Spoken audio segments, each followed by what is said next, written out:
Hello and a very warm welcome to Matchpoint here on CCTV Africa, where we bring you sports news, action, features and highlights from across the African continent and beyond. I'm Mahir Mutwa. Here's what you can look forward to in tonight's show. Morocco have until the weekend to decide whether or not they will host the Nations Cup next year as CAF rejects postponement request over Ebola fears. Just received the news when we were in New York, and it was very sad because we really need a clean sport. Top Kenyan athletes call for concerted effort in the fight against doping. And Indian cricket great Sachin Tendulkar unveils his autobiography.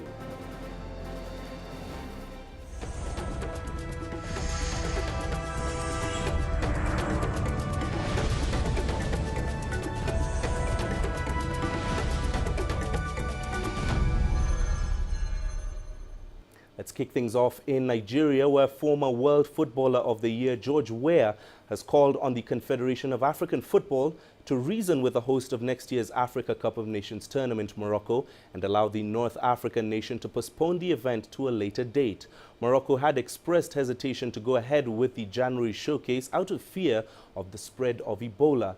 The former AC Milan star further stated that he hopes the host nation will not be rushed into making a hasty decision over whether to stage the event. Morocco had asked for a postponement of the event to ensure that all safety measures were in place to deal with the epidemic. CAF in turn responded by setting a deadline of Saturday, November the 8th to decide whether or not Morocco would host the tournament. Now, the footballer turned politician was speaking in Abuja and said it would be unfair to put a timeline on such a decision, whereas own country Liberia has been one of the hardest hit by the disease. Now, Morocco have voiced concerns over hosting the 2015 Africa Cup of Nations tournament over the risk of Ebola spreading to the country. The governing football body, however, are determined to see the competition go ahead. CCTV's Maria Galang has the story. Morocco is set to be the host for the 2015 Africa Cup of Nations. But the country now has its doubts following West Africa's Ebola outbreak. I think we have to protect the players, the supporters, everybody. It's a very serious disease. I think those in charge are competent enough to make a good decision and choose what's best for everybody's concerned. But the Confederation of African Football has said it will not move the tournament from January and has given Morocco until Saturday to decide if they will host as scheduled. Next week, Khazri will join up with the Tunisia squad for their final Africa Cup of Nations qualifying games. The Group C leaders take on Egypt at the Stade Mustafa Ben Jenet in Monastir on 19th November. We are close to qualification. We just need 1 point. We play in Botswana next week, and I hope we can take the point and then focus on the tournament itself. We have to take the 3 points and qualify quickly. Tunisia have 10 points from their 4 games, and victory at the Botswana National Stadium will see them through to the tournament proper. Maria Galang, CCTV. Of course, it is understandable that football in the 3 countries hardest hit by the Ebola virus have virtually come to a standstill. Sierra Leone, Liberia and Guinea have been battling the spread of the epidemic, and the country's domestic and national teams have had to come to terms with a lack of play, as well as the unfortunate setback that very few teams want to play against them out of fear of the virus. In Guinea, the league may have ground to a halt, but players and coaches are optimistic that the country will recover, and so will its football. Those feeling the pinch of the Ebola virus the most are the country's domestic clubs.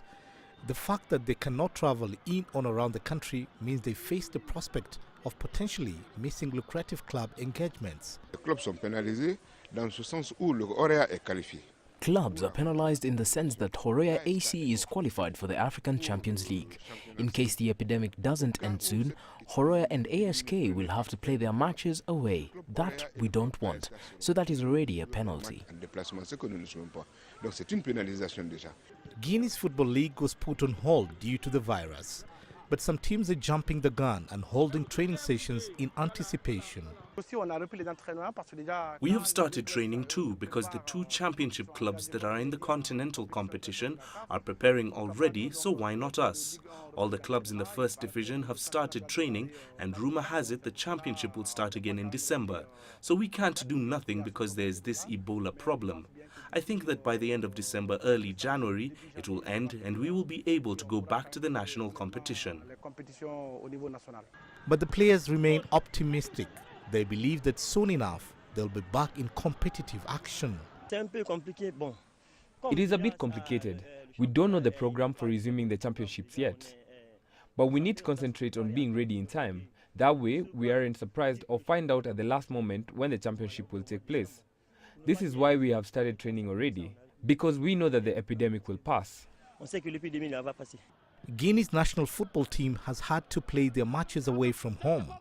The national side will call Morocco home for their next AFCON qualifier. The team's qualification already hangs in the balance with a loss away to Togo on November 15th, signifying instant elimination from next year's tournament. We have a handicap because we play our matches away, the ones that should have been played at home, to encourage our players. We often say the supporters are the 11th player on the team, so it is a handicap to play away. We go without our supporters, and because of the paranoia surrounding the disease, there are strict measures in place when we travel, and that plays on the players' minds. All indications point to a return of domestic football in Guinea in coming months. This is highly unlikely in Liberia and Sierra Leone, whose leagues appear far from any possible return anytime soon. Wazir Khamsin, CCTV.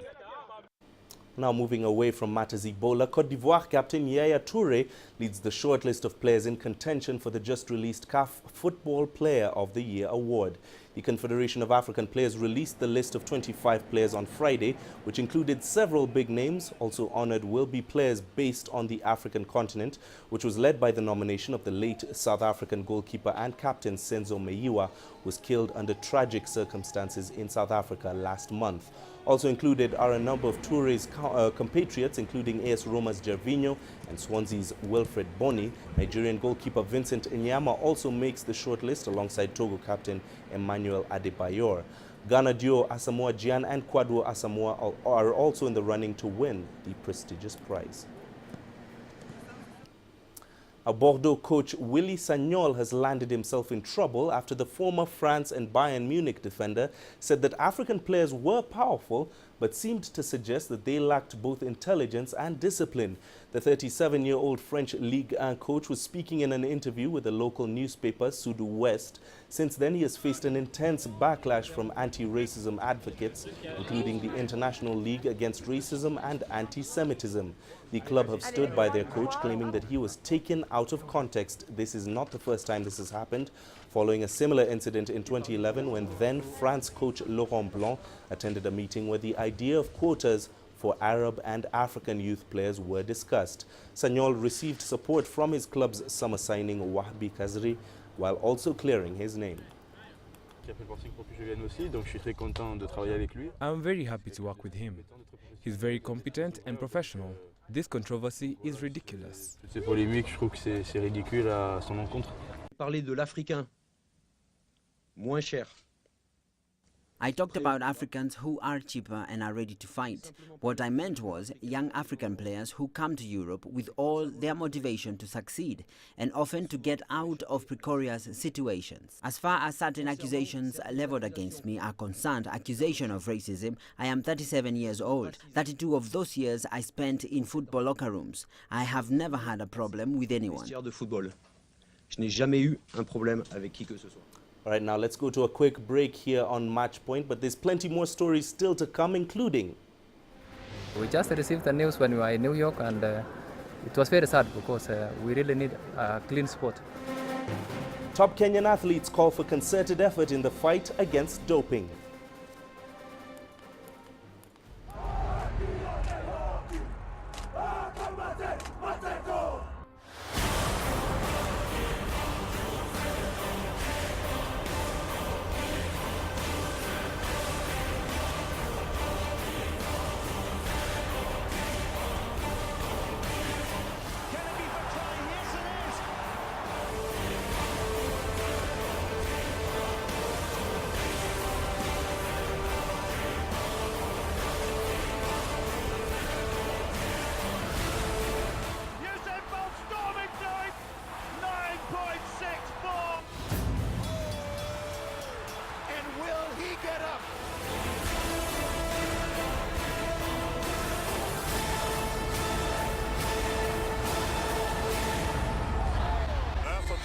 dunk right there.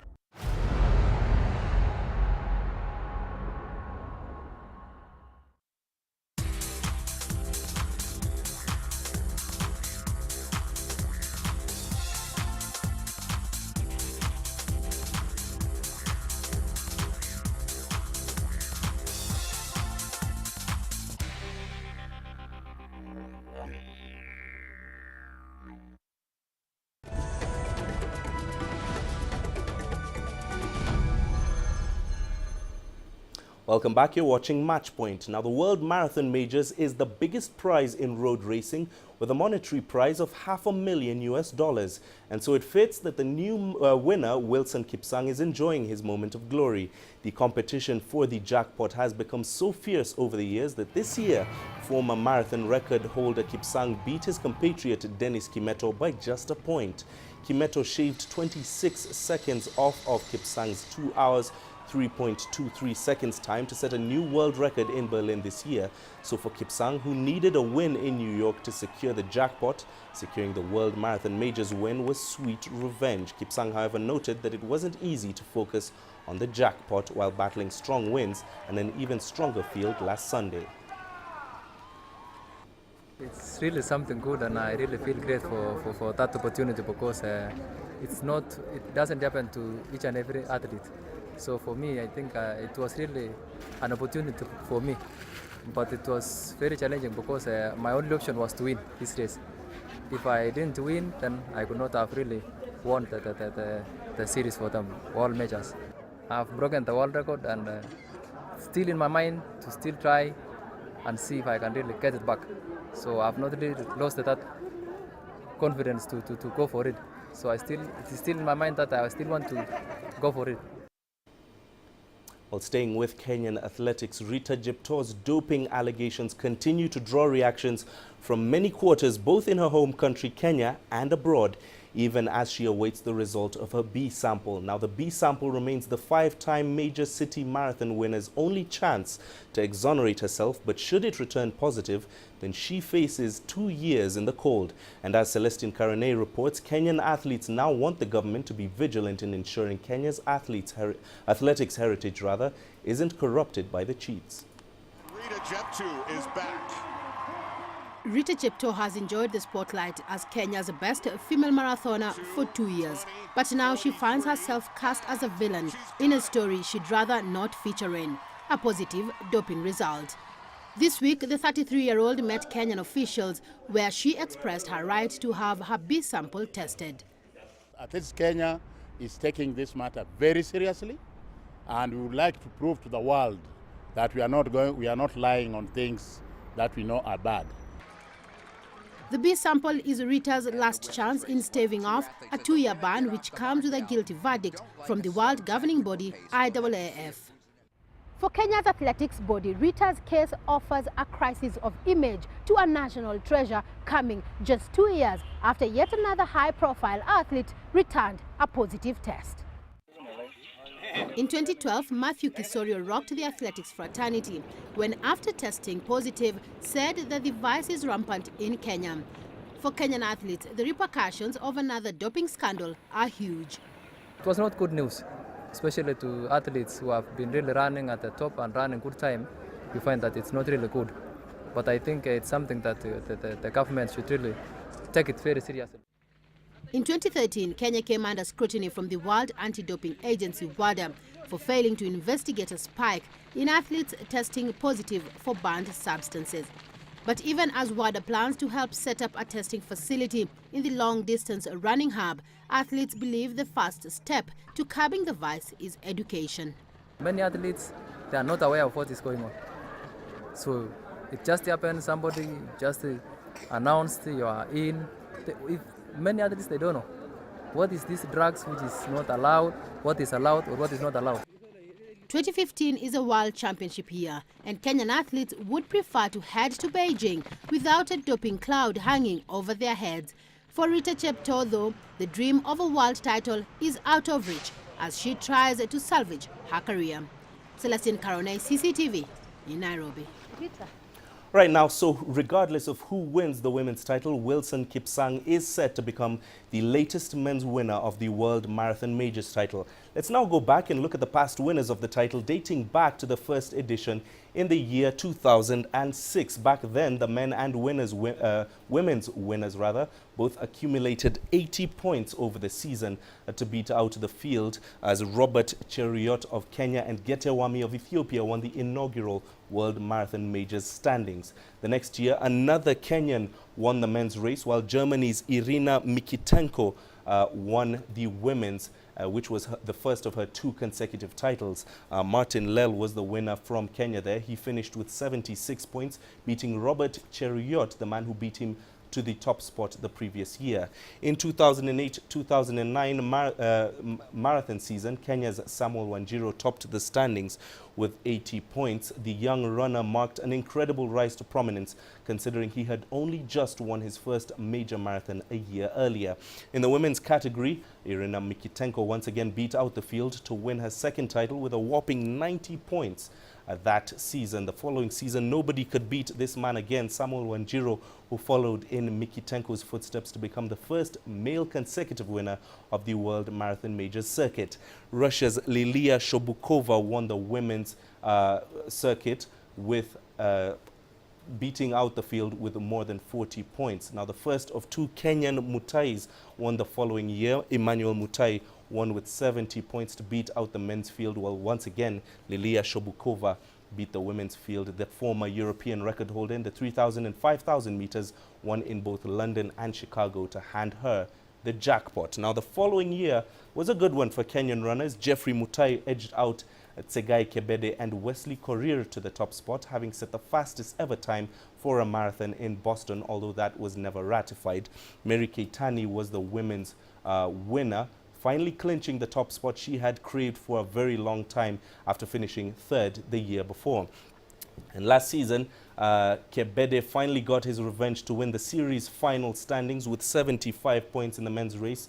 Note, this was the first time that a non-Kenyan male won the World Marathon Majors Series.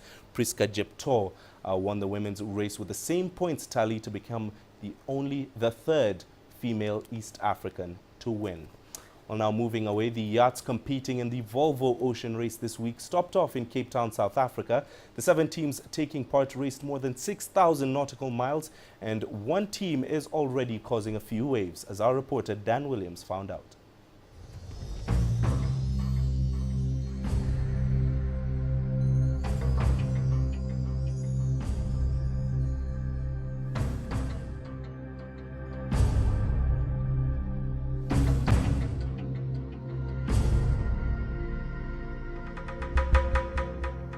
The Dongfeng race team with a surprise package on leg 1 of the Volvo Ocean Round the World Yacht Race.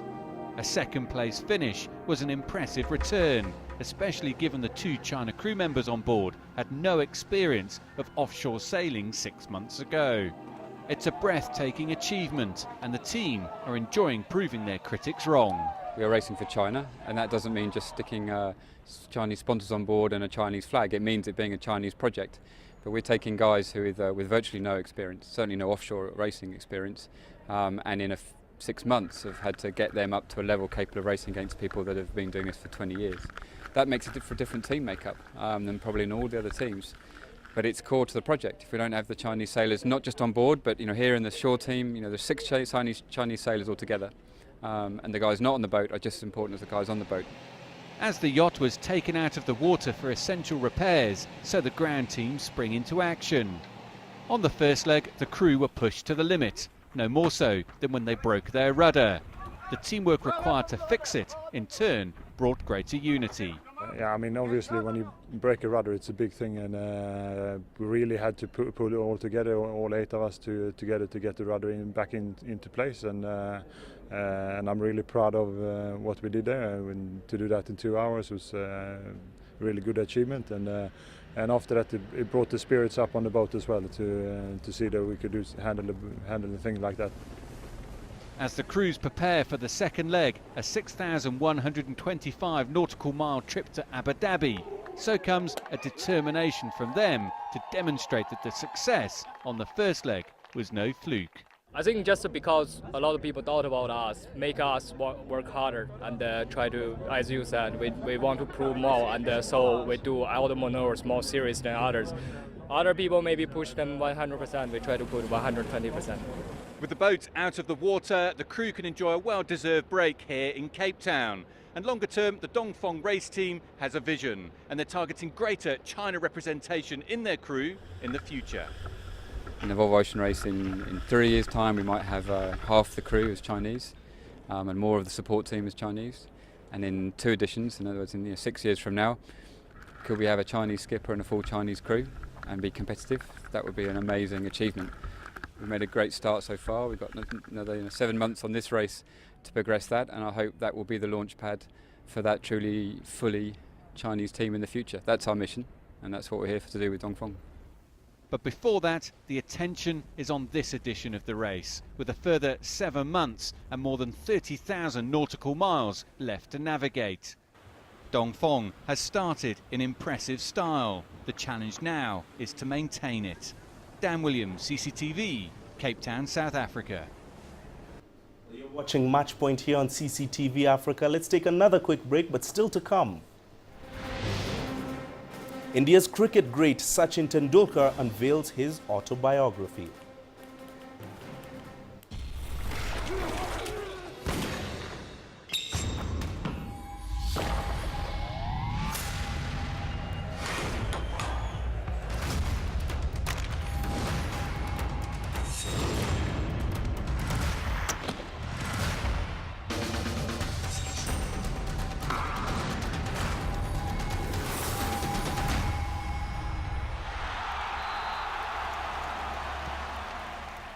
Sports Scene, the heart and soul of sport.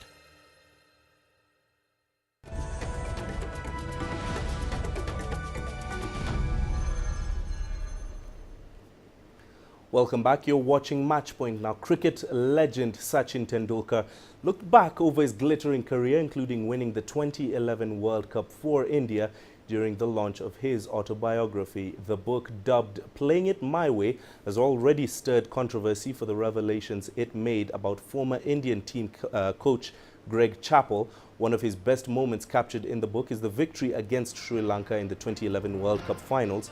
Tendulkar made his debut for India against Pakistan in Karachi in 1989. He has established himself as the greatest cricketer of all time after scoring the most runs in Test history and one-day internationals with 51 Test centuries and 49 ODI hundreds. He now starts the second part of his life giving back to the society. Those moments were special moments which will stay with me for the rest of my life. My second innings is more about satisfaction. The first one was more about excitement, pride, and playing for the nation, wearing that beautiful India cap. The second innings is all about satisfaction, giving to the people who've supported me, who've helped me for a number of years now. Well, coming back to football, the Nigerian Super Eagles B team, comprising just home-based players, is taking on the Ghana Under-23 national team in a friendly match to mark the formal commissioning of the ultra-modern 30,000 capacity international stadium built by the oil-rich Akwa Ibom state in the south of Nigeria. 3 heads of government are attending the event. CCTV's Deji Badmus has more. Even though there's nothing at stake in this match, both teams are expected to take it very seriously. Nigeria and Ghana have a long history of heated rivalry when it comes to football. Friendly matches between both countries are usually very competitive. Now, coming against the background of a poor run in the African Cup of Nations qualifier, the home-based Super Eagles players will surely want to give the coach Stephen Keshi-led technical crew something of a selection headache in the country's remaining crucial qualifiers against Congo and South Africa. For returning coach Stephen Keshi, he surely would want to use this match to prove a point that he is still the best man to handle the country's national team and nurture homegrown talent. Nigeria is due to take on Congo November 15 in the AFCON qualifiers. It will then take on the Bafana of South Africa next in this stadium being commissioned. It must win both matches to make it to the African Cup of Nations next year. Deji Badmus, CCTV, Lagos, Nigeria. Right now, this week, Lionel Messi scored to equal Real Madrid great Raul's record of 71 goals in the European Champions League. He just narrowly beat Cristiano Ronaldo to the prestigious number after the Portuguese forward failed to score, which would have given him the honor a day earlier. So this week on the Matchpoint Top 5 segment, we detail the top 5 African goal scorers in the European Champions League to date. At number 5 is a true continental hero and the only player on this list who is not still active in football today. George Weah scored 11 goals in the competition during his career at Milan, Monaco and PSG. At number 4 is Ghanaian midfielder Michael Essien, who also scored 11 goals. He currently plays in Italy with Milan but made his European mark while at Chelsea at Lyon. At number 3 is Togo captain Emmanuel Adebayor, who surprisingly has scored Champions League goals at Real Madrid, Arsenal and Monaco, but not his current club Tottenham Hotspur. Second is Cameroon legend Samuel Eto'o, who has scored a whopping 30 goals at 4 clubs in Europe. Both he and the number 1 on this list have scored in clubs from 3 different countries. That leaves our number 1 African goal scorer in the European Champions League. This should be no surprise. Côte d'Ivoire's Didier Drogba has hit the target 43 times and is actually the 8th highest ranked goal scorer in the total list of scorers in Europe. Well, that's it for this edition of Matchpoint. We always love hearing your feedback. You can email us using the address matchpoint@cctv.com. Alternately, you can visit our Facebook page, CCTV Africa, or stay in touch on Twitter using the handle @CCTV News Africa. Thanks for watching. I'm Mahe Mutwa.